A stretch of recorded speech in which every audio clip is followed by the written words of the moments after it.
Assalamualaikum warahmatullahi wabarakatuh. Alhamdulillahirabbil alamin. Wassalatu wassalamu ala asyrafil anbiya'i wal mursalin sayyidina Muhammadin wa ala alihi wa ashabihi ajma'in. Faqala Allah ta'ala fi kitabihil karim ba'da a'udzu billahi minasyaitonir rajim. Ya ayyuhalladzina amanu taqullaha haqqa tuqatih wa la tamutunna illa wa antum muslimun. Wa qala ta'ala fi ayatin ukhra wa idza qara'tal qur'ana ja'alna bainaka wa bainal ladzina la yu'minuna bil akhirati hijaban mastura. Amma ba'd. Majelis salat maghrib Masjid Al-Muhajirin Thariq bin Ziyad rahimahullah, alhamdulillah kita syukuri nikmat yang Allah berikan pada sore hari ini, bahwasanya kita masih diizinkan menunjukkan ketaatan kita dengan sholat maghrib berjamaah. Mudah-mudahan sholat kita diterima Allah Subhanahu wa Ta'ala. Salawat salam sejahtera kita doakan tercurah kepada manusia pilihan teladan kita bersama Nabi Muhammad sallallahu alaihi wasallam, keluarga, sahabat dan para pengikutnya yang setia hingga akhir zaman, dan semoga kita termasuk umatnya yang berhak menerima syafaatul uzma beliau di hari berbangkit nanti. Amin ya rabbal alamin. Bapak dan Ibu rahimahullah, sebelum kita masuk ke pembahasan ini, mengomentari yang disampaikan oleh pendiri dan sekaligus pimpinan Asa Charity, saya mengingatkan firman Allah Ta'ala yang menyatakan wa ta'awanu 'alal birri wat taqwa. Tolong-menolonglah kalian dalam kebaikan dan ketakwaan. Jadi kalau kita berpikir sendiri, kita membangun ma'had, pesantren, asrama, santri, pastilah biaya besar. Tapi dengan kita bekerja sama dalam kebaikan dan ketakwaan, bukan saja kemudian menjadi ringan, tetapi kita yang mungkin cuma sedikit sekali kita berikan itu, tetapi Allah Ta'ala akan menjadikan itu sebagai sesuatu yang terus mengalir pahalanya seiring dengan penggunaannya yang sesuai dengan peruntukannya. Begitu juga apalagi menjauhi Kamboja sana, kalau kita bayangkan Pak, kita mungkin tidak sanggup ya Pak tinggal hidup di atas perahu. Saya selalu tiap kali lihat gambar itu yang saya terbayang adalah bagaimana kaitan dengan fitrah, kaitan dengan membuang air besar, buang air kecil itu bagaimana ya kan, di atas perahu. Atau bagaimana hak suami istri memenuhi kewajiban, atau suami memberi nafkah batin kepada istrinya di mana dikerjakan ya. Tentunya ini semua adalah kesulitan-kesulitan yang mereka lakukan, sehingga kalau kita turut meringankan beban mereka, mudah-mudahan ini juga menjadi amal jariah buat kita semua Pak. Jadi ini yang saya garis bawahi berkenaan dengan proyek ya, baik itu asrama untuk pesantren di sini maupun untuk masjid di daerah Kamboja. Saudara muslim kita yang tidak seberuntung kita.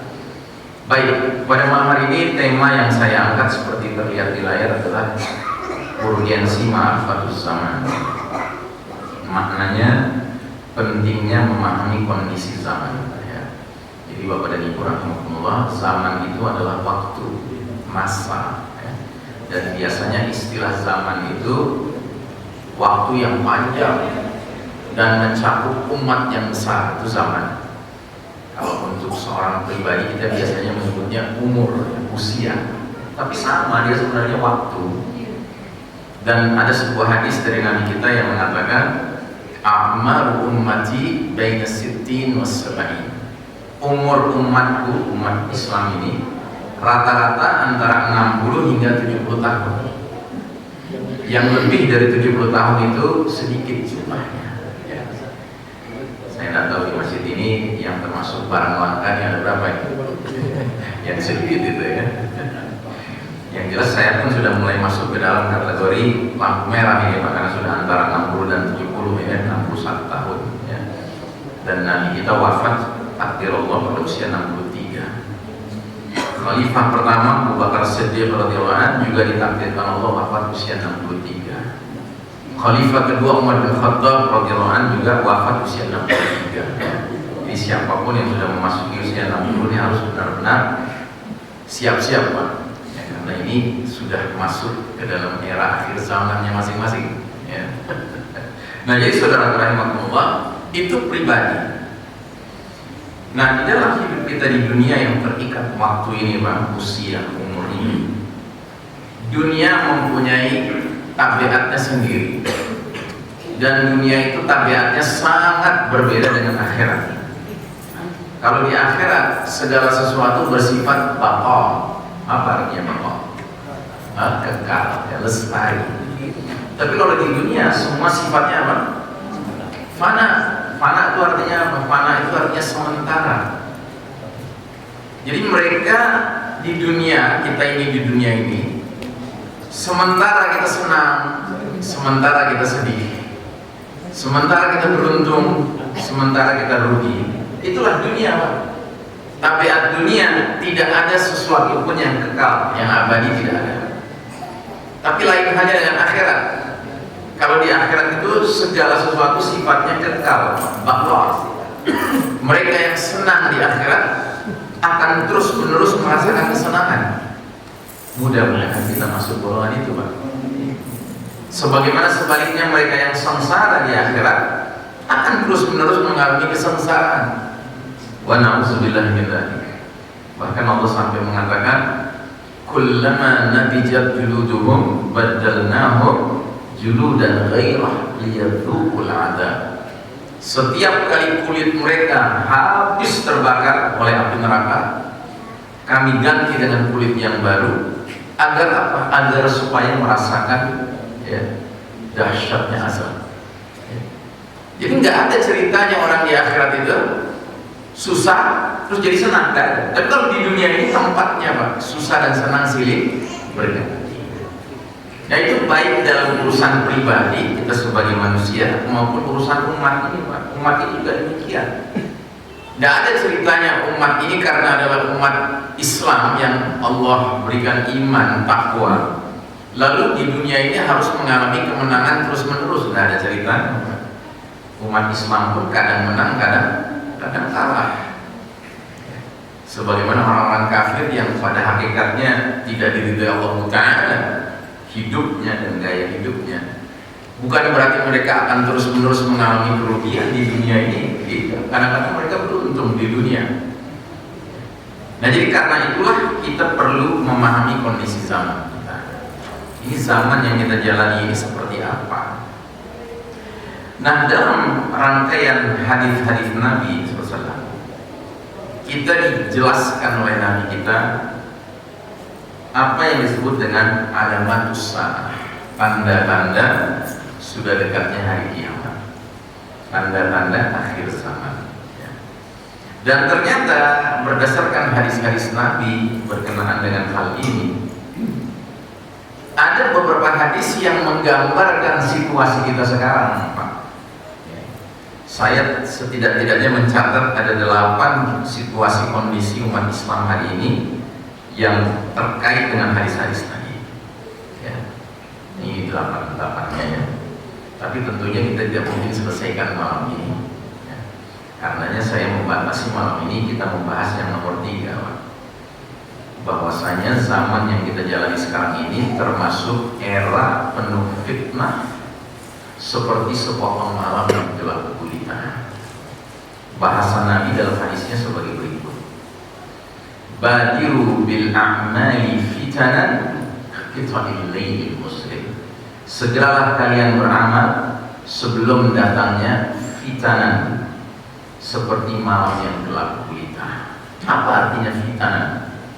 Fitanan itu bentuk jamak dari fitnah, Pak. Kalau fitnah itu satu ujian, kalau fitnah itu banyak ujian.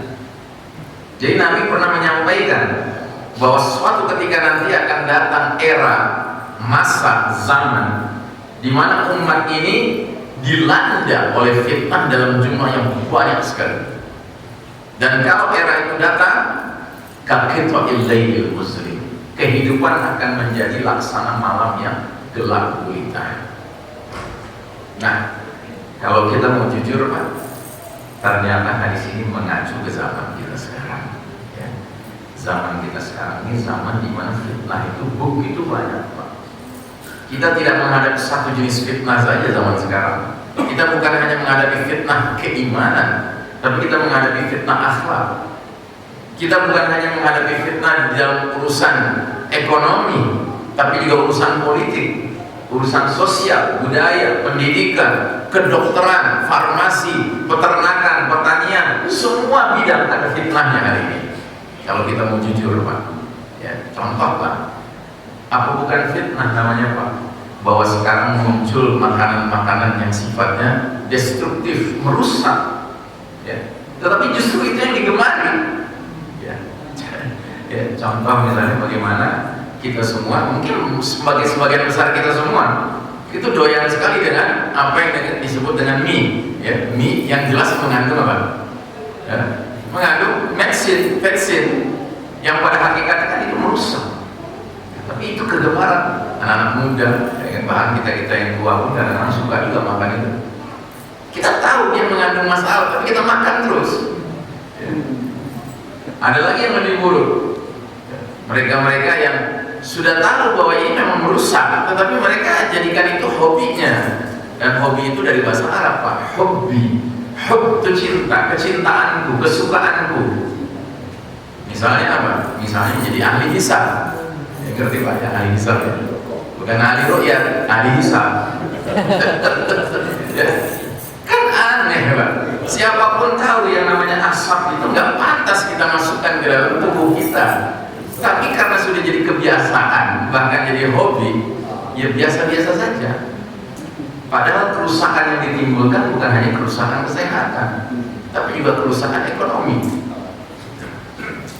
Nah, jadi fitnah kita hari ini kok banyak sekali, banyak sekali. Ya. Nabi Muhammad SAW menubuahkan artinya meramalkan, memprediksikan bahwa akan tiba suatu masa di mana sedemikian banyak fitnah melanda dunia sehingga menyebabkan kondisi kehidupan menjadi seperti malam yang gelap gulita. Bukan berarti tidak ada siang hari, tidak ada pagi hari, tidak ada sore hari, matahari bersinar, bukan.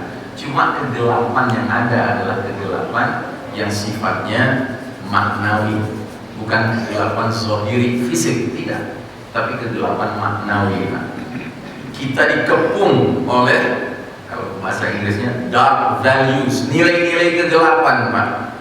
Coba lihat di depan kita, kanan kita, kiri kita, belakang kita, ya. Mungkar lebih ramai daripada ma'ruf. Kemaksiatan lebih ramai daripada ketaatan. Kedustaan lebih ramai kita jumpai daripada kejujuran. Itulah hari ini kondisi kita. Ya. Sikap loyal, setia sulit ditemukan. Yang lebih mudah ditemukan sikap berkhianat. Ya. Ini zaman luar biasa, Pak. Gelap betul, Pak. Kalau kita mau benar-benar mempreteli, kita mau kunyah-kunyah, mau kita bedah ya zaman ini zaman yang gelap sekali Pak. Nilai-nilai kegelapan itu dahsyat. Bahkan kezoliman lebih ramai daripada keadilan ya zaman ini ya. Walaupun alhamdulillah akhirnya mulai tersingkap ya, kumpulan mereka-mereka yang ternyata boleh dijuluki bandit berseragam ya. Sudah mulai muncul ini Pak. Ketahuan ya, di antara mereka ribut sendiri Pak ya, mereka ribut sendiri ya.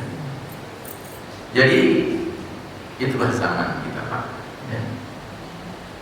Sebelumnya kita telah melihat betapa pentingnya seorang muslim memahami kondisi zaman yang dijalaninya, dan saat ini kita sedang berada di babak paling gelap sepanjang sejarah umat Islam. Inilah masa di mana badai fitnah menyelimuti kehidupan umat manusia. We are living in the darkest chapter of the Islamic history. Kita sekarang ini sedang menjalani babak paling kelam dalam sejarah umat Islam Pak. Tidak ada babak lebih kelam dari zaman kita sekarang ini Pak. Ini babak yang harus jujur kita katakan umat Islam sedang babak belur ya. Itu realita Pak. Tidak perlu kita sembunyikan itu, tidak perlu kita ingkari, itu faktanya demikian. Tapi fakta ini bukan alasan untuk kemudian kita mengembangkan mental yang babak belur. Itu yang tidak boleh. Bahwa kita sedang sulit sekarang ini itu benar, tapi jangan pula kemudian kita membiarkan mental kita merosot ya, demoralisasi sampai ke derajat akhirnya ya, mental pun tidak memiliki kemampuan bertahan ya. Dan salah satu bentuk puncak dari mentalitas yang sudah babak belur adalah mereka-mereka yang sedemikian tidak tahan dengan kondisi ini, kondisi kekalahan umat Islam ini, babak belur ini, akhirnya menggunakan kaedah orang kafir. Apa itu kaedah? Kaedahnya berbunyi, if you can beat them, you join them. Kalau Anda tidak bisa mengalahkan mereka, gabunglah sama mereka. Ya begitu Anda gabung sama mereka Pak, tiba-tiba mereka memberikan kita banyak sekali ya, kenikmatan duniawi. Ya, karena apa? Karena mereka tahu kekuatan utama kita kaum beriman ini adalah pada istiqomahnya kita, kesabaran kita, dan mereka tidak suka melihat kita sabar dan istiqomah Pak. Mereka senang melihat kita menjadi pecundang, mereka senang melihat kita berkhianat dan akhirnya bergabung dengan mereka dalam segala hal. Nah jadi saudara rahimakumullah, inilah babak di mana Allah Ta'ala menguji kita umat Islam dengan posisi sedang kalah. Sebaliknya kaum kafir Yahudi Nasrani Allah izinkan memimpin dunia. Setuju kalau Bapak Ibu? Setuju? Atau mungkin ada yang punya pendapat berbeda? Wow, Ustaz Iksan tadi mungkin berlebihan. Kita umat Islam lagi berjaya sekarang. Justru Yahudi Nasrani yang ikut sama kita. Ada yang berpendapat begitu? Kalau ada, saya sarankan ke sebelah sana ambil air wudu. Jangan-jangan tadi sholat maghrib nggak pakai wudu ya, sehingga nggak bisa bedakan antara terang dan gelap, laki dan perempuan, hitam dan putih ya. Jelas sekali Pak, hari ini kita sebagai umat sedang dalam posisi kalah. Sedangkan yang Allah izinkan memimpin dunia adalah Barat, Eropa, Amerika, yang tiada lain adalah the Judeo-Christian Society, masyarakat Yahudi Nasrani. Dan jangan salah Pak, masyarakat Yahudi Nasrani ini adalah masyarakat yang terang-terangan kita umat Islam ini dalam sholat kita memohon kepada Allah secara resmi, jangan sampai kita ikut-ikutan dengan mereka. Di mana kita ucapkan itu? Di dalam surah yang menjadi syarat sahnya sholat kita Pak. Surah apa itu? Al-Fatihah ya. La sholat liman lam yaqra bi fatihatil kitab, kata Nabi. Tidak ada sholat bagi orang yang tidak membaca surat Al-Fatihah. Kalau kita sholatnya yang standar saja 5 waktu yang wajib Pak, berarti 17 rakaat, berarti 17 kali sehari semalam kita membaca doa ini apa? Surat Al-Fatihah ini. Dan dalam surat Al-Fatihah cuma ada satu permintaan yang diajukan hambanya kepada Rabbnya. Apa itu? Ihdinas siratal mustaqim. Tunjuki kami jalannya yang lurus. Jalan yang mana itu? Siratal ladzina an'amta alaihim. Jalannya orang-orang yang mendapat nikmat karena menempuhnya. Siapa mereka? Dijelaskan Allah di surat An-Nisa ayat 68-69. walahadainahum siratan mustaqima, sungguh kami akan tunjuki mereka ke jalan yang lurus. Wa may yuti'illaha war rasula fa ulaika ma'al ladzina an'ama Allahu 'alaihim minan nabiyyin was-siddiqin wasyuhada was-salihin wa hasuna ulaika rafiqa.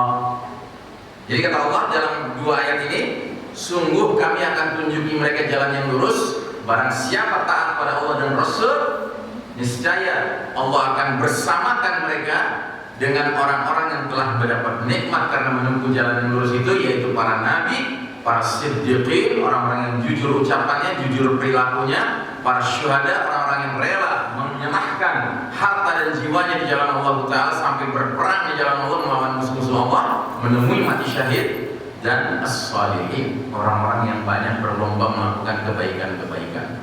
Dan mereka inilah sebaik-baiknya teman di dunia maupun di akhirat. Ini permintaan kita Pak dalam sholat kita. Tapi kita diajarkan oleh Allah bukan saja minta mana yang kita inginkan, tapi kita minta mana yang kita tidak inginkan. Sehingga kita nyatakan selanjutnya, ghairil maghdubi alaihim waladdallin. Ya Allah, jangan masukkan kami ke dalam golongan orang-orang al-maghdubi alaihim, yang engkau murkai. Dan jangan pula masukkan kami ke dalam golongan ad-dallin, orang-orang yang engkau sesatkan. Nabi pernah menjelaskan bahwa mereka al-maghdubi alaihim humul yahud, yang dimurkai Allah adalah kaum Yahudi. Wad-dallun humun nasara, dan mereka yang disesatkan Allah adalah kaum Nasrani.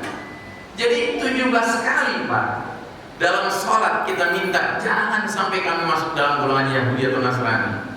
Tapi di luar sholat kita hari ini kita dipuji Allah dengan Allah izinkan mereka Yahudi Nasrani memimpin dunia ini. Dan kepemimpinan mereka diiringi oleh Allah dengan apa? Dengan dibukanya pintu-pintu dunia apa? Sains, teknologi luar biasa hari ini Pak. Belum pernah ada zamannya di mana kita sekarang bicara begini. Saat ini juga kalau ada Intel yang ngirim CCTV ya kan, mencatat saya bicara begini sampai langsung ke Washington Pak. Saat ini juga, ini nggak pernah terjadi dulu Pak. Tapi di zaman kepemimpinan Yahudi Nasrani ini, Allah justru berikan hak itu kepada mereka. Maka ujian kita berat sekali Pak. Dan Nabi sudah menyampaikan bahwa ini akan terjadi. Dan ini di hadisnya. Nabi menyatakan, sungguh kalian umat Islam kelak nanti di akhir zaman benar-benar akan mengikuti kebiasaan, tata cara hidup, gaya hidup, jalan hidup orang-orang sebelum kalian, sejengkal demi sejengkal, sehasta demi sehasta, sehingga sekiranya mereka yang kalian ikuti jelas-jelas masuk dalam lubang kadal sekalipun, kalian masih terus saja mengikuti mereka. Terus sahabat bertanya, ya Rasulullah, apa yang kau maksud kaum Yahudi dan Nasrani? Kata Nabi, faman, siapa lagi kalau bukan mereka? Anda tahu Pak, waktu Nabi menyampaikan hadis ini di hadapan para sahabat, mereka tercengang, terheran-heran Pak. Kenapa? Karena tidak terbayang sama mereka. Kok bisa ya umat Islam ngekor sama yang Nasrani? Tidak terbayang sama mereka. Sebab di zaman Nabi dahulu hidup bersama para sahabat, setelah hijrah dari Mekah ke Madinah, di Madinah itu ada Pak, komunitas Yahudi ada, Nasrani ada, musyrikin ada. Tapi orang-orang di luar Islam ini pada masa itu mau tidak mau harus hormat dan patuh kepada umat Islam dipimpin Nabi Muhammad SAW. Kenapa? Karena Nabi dan para sahabat waktu itu memiliki marwah, memiliki kehormatan, kemuliaan karena keimanan mereka, karena ketakwaan mereka.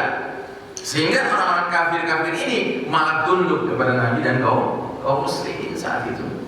Makanya mereka para sahabat mendengar hadis ini seperti apa iya begitu, ya kan? Tapi kalau hari ini kita mau jujur Pak, lihat sekeliling kita, mencari muslim ke barat-baratan, di Yahudi-Yahudian, ke Nasrani-Nasranian, sulit apa mudah Pak hari ini? Sulit apa mudah? Mudah. Dan hati-hati, saking mudahnya kalau Anda sedang bercermin di hadapan kaca, jangan-jangan dia pun termasuk. Ya, karena hebatnya penetrasi pengaruh dari Ghazwul Fikri, perang pemikiran yang dilansir oleh Yahudi Nasrani ini, Pak. Nah, jadi saudara rahimakumullah, era kita sekarang ini adalah era di mana kita sedang di titik bawah, Pak. Ini kira-kira gambarnya. Dan gambaran ini saya buat bukan berdasarkan khayalan, tapi ini berdasarkan hadis, Pak. Jadi Nabi pernah menjelaskan suatu hadis panjang bahwa umat ini dari awal Nabi diutus sampai nanti umat Islam berakhir umurnya menjelang kiamat akan melewati 5 fase, 5 babak, 5 periode. Dan periode demi periode sudah kita lalui. Ternyata kita sekarang yang hidup ini, Pak, berada di fase keempat. Dan fase keempat kata Nabi dijuluki dengan julukan fase mulkan jabriyah. Fase munculnya penguasa-penguasa yang memaksakan kehendak mereka, mengabaikan kehendak Allah dan Rasulnya. Ya. Dan kita hari ini menyadari memang begitu adanya. Sejak kapan ini kita masuki babak keempat ini? Sejak tahun 1342 Hijriah, Pak. 102 tahun yang lalu menurut kalender Hijriah, 98 tahun yang lalu menurut kalender Masehi. Belum 100 tahun, Pak. 1924 kejadiannya dahulu, Pak.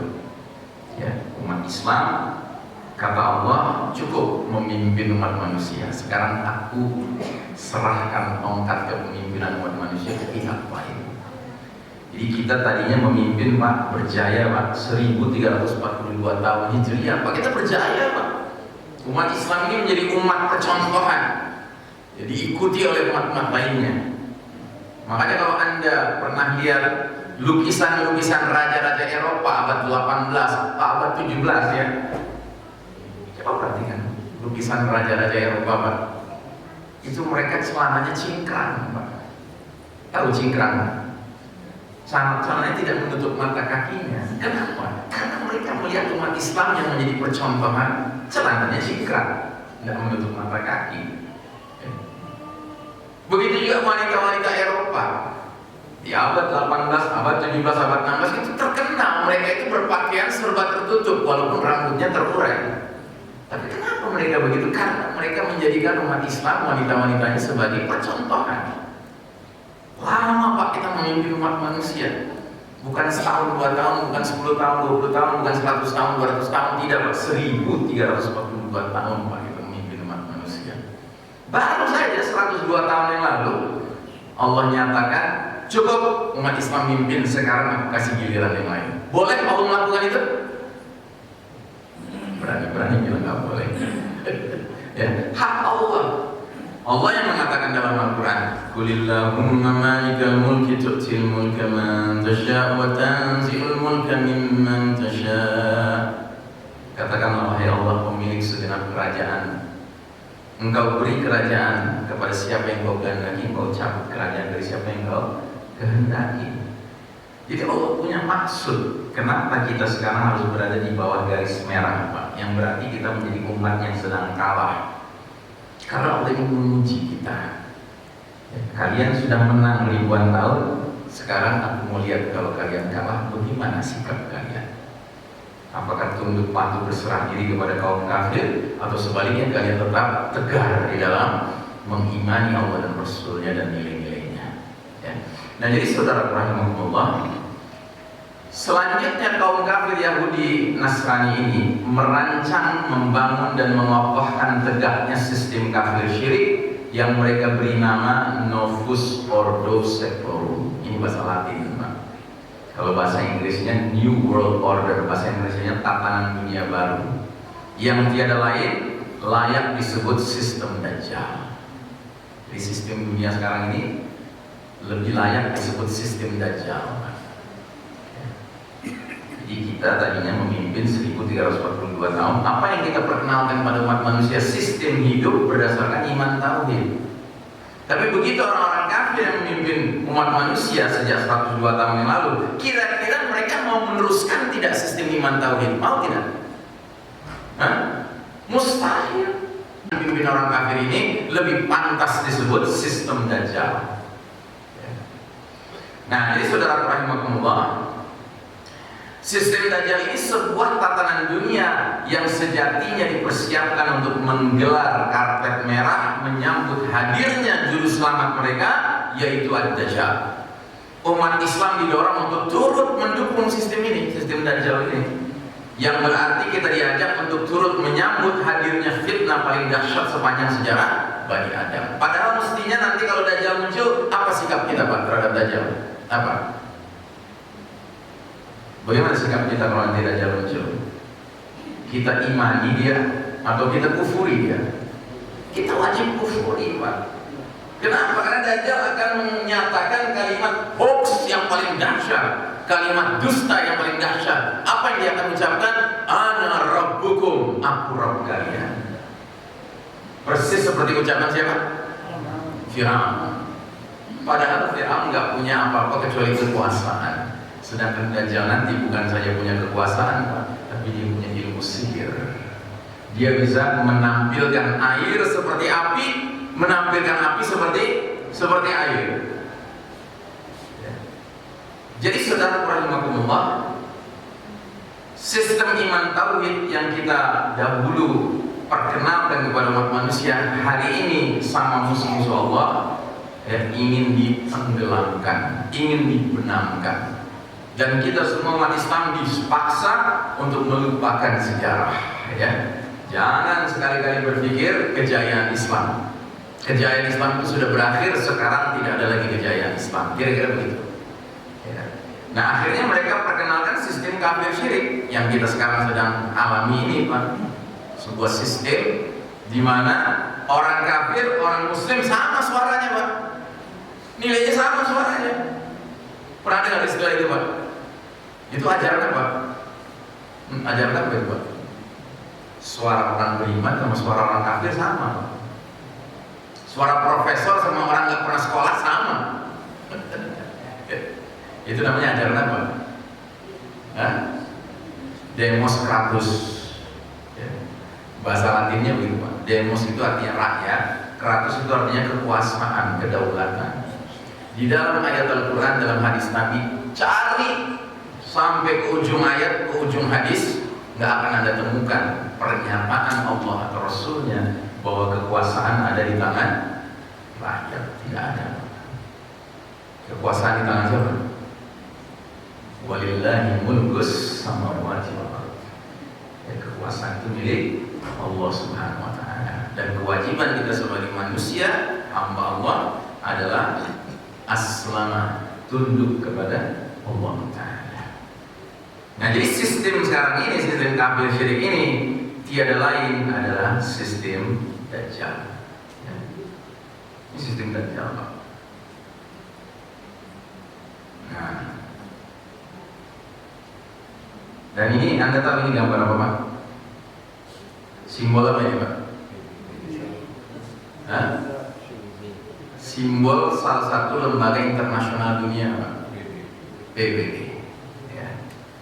Sebenarnya simbol ini cuma simbol-simbolan, Pak. Simbol sebenarnya adalah ini.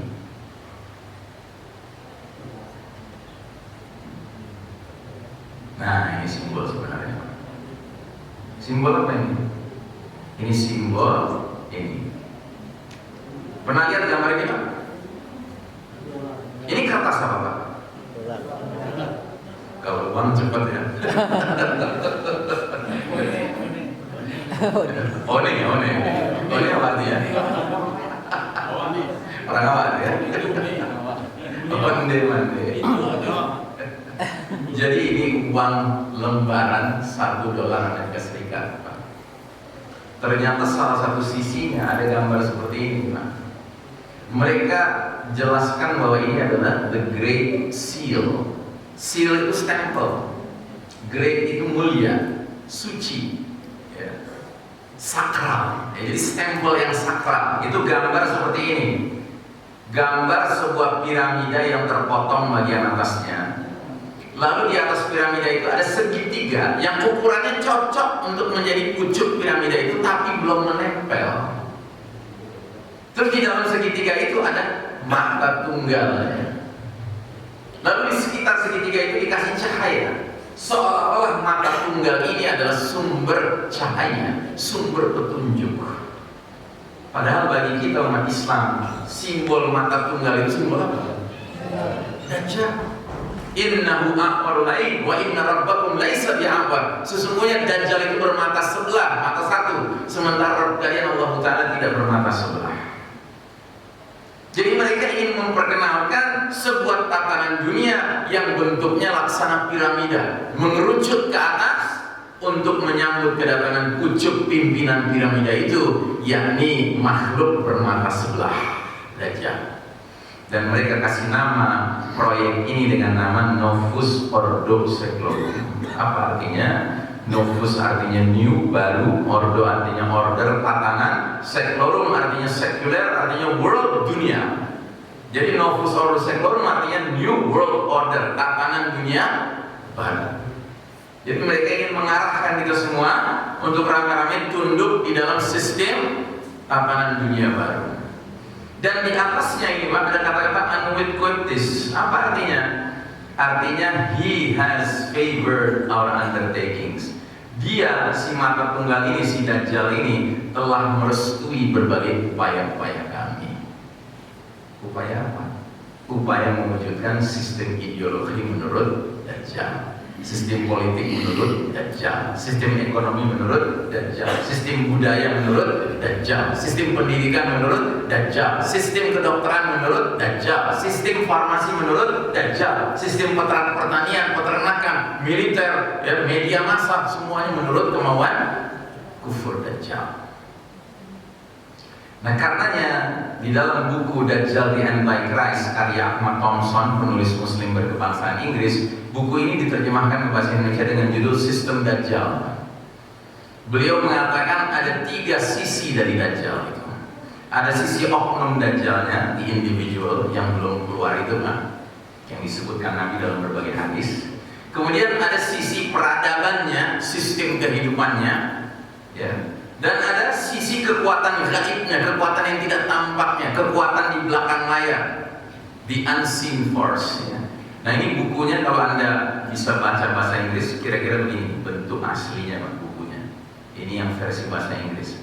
Kalau versi bahasa Indonesia seperti ini, Sistem Dajjal, terbit tahun 2000. Tapi sayang, cuma beredar 2 tahun sampai 2002, tiba-tiba hilang di pasaran, nggak ada sama sekali.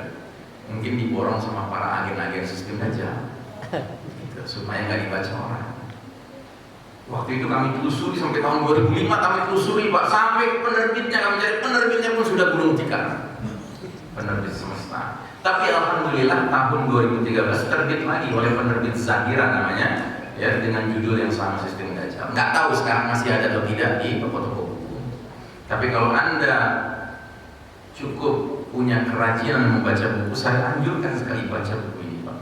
Karena buku ini akan mengungkap kepada Anda hakikat tatanan dunia modern sekarang ini yang tidak lain adalah layak disebut sistem Dajjal. Nah, jadi kembali kepada 3 sisi Dajjal itu, kata Ahmad Thompson, ada sisi oknumnya, individunya yang belum keluar, yang dalam berbagai hadis-hadis Nabi sudah dijelaskan ciri-cirinya nanti kalau keluar seperti apa. Kemudian ada sisi sistem Dajjalnya, yaitu gejala sosial budaya globalnya, yang artinya berbagai subsistem kehidupan kita ini, ipol, exos, good, kum, mila, gitu ya, ideologi, politik, sosial, budaya, hukum, militer, dan semua aspek hidup kita ini sudah diarahkan berfondasikan nilai-nilai kekufuran Dajjal. Ekonominya berfondasikan kekufuran Dajjal, sehingga muncul riba. Ya, politiknya berdasarkan kekufuran Dajjal, sehingga yang muncul adalah logika suara orang kafir, orang beriman sama saja. Padahal kata Allah, la yastawi ashabun nari wa ashabul jannah, nggak sama calon penghuni neraka dengan calon penghuni surga. Terus kita ikut dalam permainan itu Pak, sekali 5 tahun, ya, nggak kapok-kapok. Padahal sudah jelas kemarin macan tiba-tiba jadi kucing meong-meong, ya, nggak kapok juga. Dicoba lagi. Nggak bisa Pak, ini sistem tidak mungkin mengarahkan kita kepada politik Islam, tidak mungkin, ya. Semua bidang, ya. tanpa kecuali. Pendidikan pun demikian. Pendidikan itu sekarang adalah dalam rangka orang berlomba mengejar gelar akademis, Pak. Bukan mengejar ilmu. Ya. Termasuk tidak kecuali kita orang tua Muslim seringkali begitu bersemangat anaknya tuh mesti di sekolah favorit supaya keterima di perguruan tinggi favorit, supaya kalau sudah lulus perguruan tinggi favorit keterima di pekerjaan yang gajinya favorit. Ujung-ujungnya gaji, ya. Bukan ilmu. Nah, ini pendidikan sistem Dajjal. Sistem medisnya juga pendidikan sistem Dajjal. Sehingga kalau kita lihat tanda-tanda saudara kita kelihatannya makin berat ini kondisi sakitnya, apapun diusahakan. Kalau perlu dipasang alat kejut jantung kan jus gitu. Padahal hadis Nabi jelas, laqinu mautakum la ilaha illallah. Talqinkan saudaramu yang sudah mulai menunjukkan gejala-gejala kematian dengan apa? Dengan la ilaha illallah. Tapi kan sistem Dajjal di bidang medis, harus berjuang keras memperpanjang umur seseorang. Mana mungkin? Tidak mungkin. Ya. Dan kita pun terjebak, Pak. Ya. Nggak tahu kalau Masjid Tariq bin Ziyad itu gimana. Kemarin kan kita ditakut-takuti dengan virus kecil yang nggak kelihatan, Pak. Sampai ketika diacak-acak sholat berjamaah kita. Nah, saya nggak tahu di sini sempat nggak, Pak? Sholat berjamaahnya berjarak. Ada. Sempat ya? Oh, sempat juga ya? Distancing, sholat berjamaah distancing. Sekarang masih distancing? Alhamdulillah. Nah, sekarang saya tanya, alasannya kenapa sekarang nggak distancing lagi, Pak? Virus sudah kembali, Pak. Kenapa? Virus sudah kembali ke kita, Pak. Itu jawabannya masih belum benar. Sebab nanti mereka akan datangkan lagi. Kalau kita mau jawaban yang benar, kenapa Anda sekarang nggak distancing lagi sholatnya? Karena kami sudah taubat. Itu jawaban yang benar. Sehingga kalau nanti dimainkan lagi statistiknya, dikatakan PPKM lagi gitu kan, kita menyatakan silakan. Tapi di masjid ini sunnah Nabi yang harus tegak, bukan sunnah WHO, bukan sunnah Bill Gates, ya, bukan sunnahnya Tedros. Tahu Tedros? Sekretaris Jenderal Perserikatan Bangsa-Bangsa, bangsa-bangsa. Nah, jadi saudara-saudara, ini sistem dunia kan. Nah, tapi ternyata ada lagi satu sisi Dajjal yang namanya the unseen force, kekuatan yang tidak tampak, kekuatan gaib, kekuatan sihir. Apa itu? The secret societies, masyarakat rahasia bikinan mereka. Namanya lobby Yahudi, Freemasonry, Illuminati, Kabbalah, Knight Templar, Skull and Bones, kan macam-macam Pak namanya. Tapi intinya mereka adalah kumpulan orang-orang yang kalau berjumpa itu dalam pertemuan rahasia, Pak. Dan yang ngumpul itu bukan sembarang orang, Pak. Policy makers, pembuat kebijakan, kepala-kepala negara, perdana menteri, ilmuwan, bintang film, ya kan, penyanyi terkenal dunia, ya kan, itu mereka kumpul, Pak. Dan dalam pertemuan-pertemuan itu ada dua agenda besar yang mereka bicarakan atau mereka lakukan. Yang pertama agendanya adalah merancang dunia menurut kemauan Dajjal, termasuk merancang program-program depopulasi, mengurangi jumlah penduduk dunia. Mereka mengatakan dunia itu udah terlalu banyak penduduknya, lama-lama nanti kita kehabisan kerbau, kehabisan sapi, karena kita harus bunuh-bunuhin manusia. Cara bunuhnya gimana? Macam-macam, termasuk lewat micin. Tahu micin, Pak? Tahu micin ya? Ngeri, Pak, micin ini ngeri sekali. Mereka masukkan di dalamnya ya apa yang disebut dengan nanobot. Nanobot itu ya robot, kelak ukurannya nano, kecil sekali. Nanti di dalam diri seseorang itu dia mengumpul ya nanobot itu. Kemudian menjadi semacam satelit atau radar yang nanti dari jarak jauh bisa diatur seseorang. Disuruh apa. Ngeri sekali, Pak. Tapi termasuk yang sekarang sudah mulai muncul dampaknya adalah kematian-kematian mendadak. Dan tidak mau diakui bahwa ini ada kaitan dengan micin, tidak mau. Anak-anak kecil tiba-tiba bersakit ginjal, ya, nggak mau diakui ini ada berurusannya dengan micin, nggak mau diakui. Aneh sekali. Kenapa nggak secara objektif diteliti? Karena mereka yang meneliti sudah ada di barat itu, ilmuwan-ilmuwan yang kritis sudah ada yang menelitinya dan sudah terbukti. Tapi kan pihak pemerintah nggak mau mengakuinya. Karena pihak pemerintah ikut siapa? Ya ikut pemerintah dunia. Ya. Nah, jadi saudara rahimakumullah, itu agenda pertama mereka dalam pertemuan rahasia mereka. Tapi ada agenda kedua, apa itu? Mereka mengadakan penyembahan iblis, ritual-ritual penyembahan iblis. Dari mana kita tahu ini? Dari mantan anggotanya. Jadi tahun 1975, Pak, udah lama, terbit sebuah buku judulnya Gerakan Freemasonry. Yang menulis siapa? Seorang ulama Lebanon yang sempat terjebak ikut organisasi Freemasonry. Nah, organisasi ini, Pak, ternyata kalau kita bergabung dengannya, itu kita nanti dilantik, disumpah, dibaiat secara sembunyi-sembunyi. Dan karena si ulama Lebanon ini Muslim, maka dia dilantiknya tentunya di hadapan Al-Quran. Nah, setelah dapat kartu anggota Freemasonry level pertama, dia dikasih tugas-tugas untuk menguji kesetiaannya. Lulus, akhirnya dia berhak naik ke tingkat 2, level kedua. Diadakan lagi pertemuan pelantikan. Nah, di pelantikan level kedua, saksinya nambah, Pak, bukan hanya Quran, tapi bunga melati, bunga mawar. Terus dia naik ke level 3, nambah lagi saksinya, Quran, bunga mawar, pisau belati.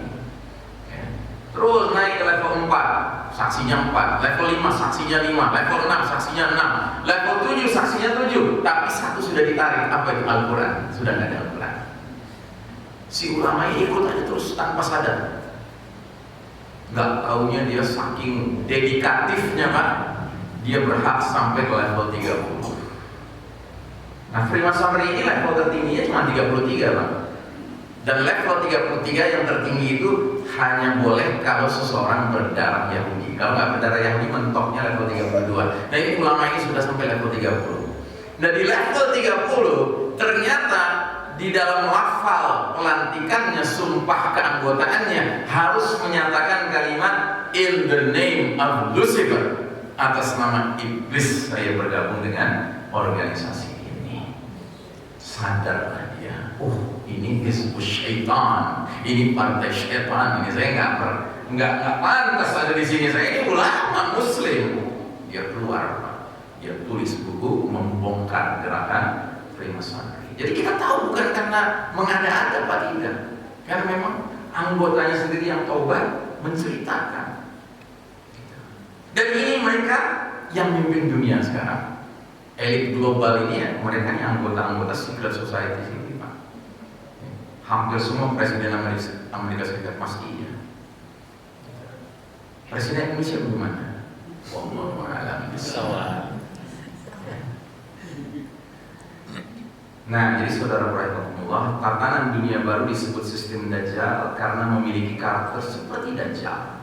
Nabi Muhammad SAW bersabda, bila mana Dajjal nanti keluar, dia akan mengumumkan dirinya sebagai Rabb.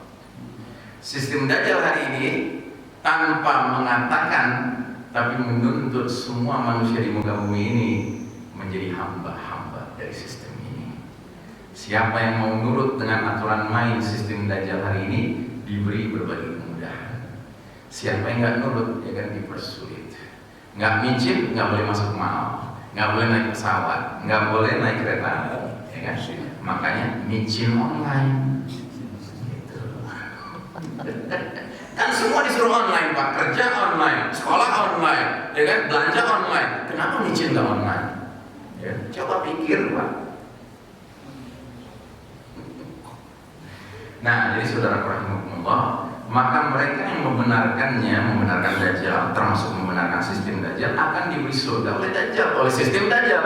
Sementara mereka yang mengingkarinya akan diberi neraka, kesulitan hidup oleh Dajjal dan oleh sistem Dajjal. Ya. Dan Nabi Muhammad SAW mengatakan dalam sebuah hadis, fitnah yang muncul di akhir zaman, tidak ada ceritanya makin turun, Pak, makin nanjak dia. Nabi bersabda, sungguh fitnah sebagian kalian lebih aku khawatirkan dari fitnahnya Dajjal, dan tidaklah seseorang selamat dari rangkaian fitnah itu, melainkan dia pasti akan selamat pula menghadapi fitnah berikutnya. Dan tidak ada fitnah yang dibuat sejak dunia ini hadir, baik fitnah yang kecil maupun besar, melainkan untuk menjemput kedatangan fitnah Dajjal. Jadi ibaratnya, Pak, fitnah-fitnah di akhir zaman itu laksana gunung, Pak. Makin lama makin menanjak, ya. Dan Nabi kasih jaminan, ya. Jaminan Nabi apa? Tiadalah seseorang selamat dari rangkaian fitnah itu melainkan dia pasti selamat menghadapi fitnah berikutnya. Ya. Jadi Dajjal itu puncak fitnah, Pak. Tapi sebelum Dajjal ada Dujail, Dajjal kecil, Pak. Kalau kita menghadapi Dajjal kecil di level sini, level lereng gunung, kita lulus, kita nanti ke level kedua lulus lagi, Pak. Level ketiga lulus lagi. Tapi kalau di level pertama sudah gagal, percaya sama Dujail di level lereng, ya kan? Pasti nanti masuk ke level berikutnya lebih terjerembab lagi. Di level berikutnya lebih terjerembab lagi. Akhirnya ketika ketemu Dajjal menyatakan, "Ana rabbukum." Apa jawaban dia? "Anta rabbuna, engkau Rabb kami, tolonglah kami. Kami sudah kesulitan hidup." Ya kan? Maka Dajjal dengan satu telunjuk, "Ya sama amtir, hai langit turunkan hujan." Turun hujan atas perintah Dajjal, tentu dengan izin Allah Ta'ala. Ya. Nah, jadi saudara rahimakumullah, terakhir Allah Ta'ala berfirman dalam ayat yang kita dianjurkan setiap pagi dan sore mewiridkannya. Salah satunya surat Al-Baqarah 257. Allah berfirman, Allahu waliyul ladzina amanu yukhrijuhum minas zulumati ilan nur. Allah adalah wali bagi orang-orang yang beriman. Allah keluarkan orang-orang beriman dari kegelapan kekafiran menuju cahaya iman. Wali itu artinya apa? Artinya tiga, Pak. Pemimpin, pelindung, penolong. Jadi kalau kita sekalipun ditakdirkan hidup di era penuh fitnah sekarang ini, konsisten menjadikan Allah saja sebagai pemimpin, pelindung, penolong kita, niscaya Allah akan keluarkan kita dari kegelapan zaman ini menuju cahaya yang terang benderang. Jadi jangan cari pelindung lain, Pak. Ya. Jangan cari pihak yang akan peduli dengan kita kecuali Allah Ta'ala. Jangan cari perlindungan kecuali kepada Allah Ta'ala. Makanya jangan terjebak dengan peduli lindungi. Itu bikinan manusia, nggak akan melindungi kita, nggak peduli sama kita pada hakikatnya. Nah, sementara kata Allah, walladzina kafaru awliya'uhum at-taghut yukhrijunahum minan nuri ila az-zulumat. Kaum kafir, orang-orang kafir, wali-wali mereka ialah taghut. Taghut itu syaitan, dan siapapun yang loyal setianya kepada syaitan itu taghut. Dan kalau orang menjadikan taghut sebagai wali, pemimpin, pelindung, penolongnya, apa yang terjadi? Taghut-taghut itu akan keluarkan mereka dari cahaya menuju kekufuran, kegelapan. Ya. Nah, jadi saudara rahimakumullah, para orang-orang kafir yang memimpin dunia hari ini, mereka bahkan sengaja tenggelam dalam kegelapan dengan mengadakan pertemuan-pertemuan penyembahan iblis. Itu kegelapan, Pak. Ya. Dan mereka tidak akan mengantarkan umat manusia yang mereka pimpin menuju cahaya. Kenapa? Mereka sendiri tidak berpegang pada sumber cahaya, petunjuk Allah dan petunjuk Rasul. Itu sumber cahaya, Pak. Nah, tapi kalau kita dalam kegelapan zaman ini tetap menjadikan Allah sebagai wali, maka rumah-rumah kita mudah-mudahan menjadi rumah-rumah yang bercahaya. Yang karenanya orang beriman itu pantasnya bersilaturahim dengan sesama saudara beriman supaya dia pindah dari satu cahaya rumahnya menuju rumah saudaranya. Jangan dia tenggelam di dalam kegelapan zaman ini, Pak. Baik, inilah kira-kira kaji kita untuk kali ini. Ya, mudah-mudahan apa yang saya sampaikan tidak membuat Bapak dan Ibu makan tak kenyang, tidur tak nyenyak, ya kan? Tapi semakin bangkit semangat kita untuk ya, berpihak kepada Allah Subhanahu Wa Taala. Sekalipun Allah sedang menguji kita di zaman yang sangat gelap ini. Wassalamualaikum warahmatullahi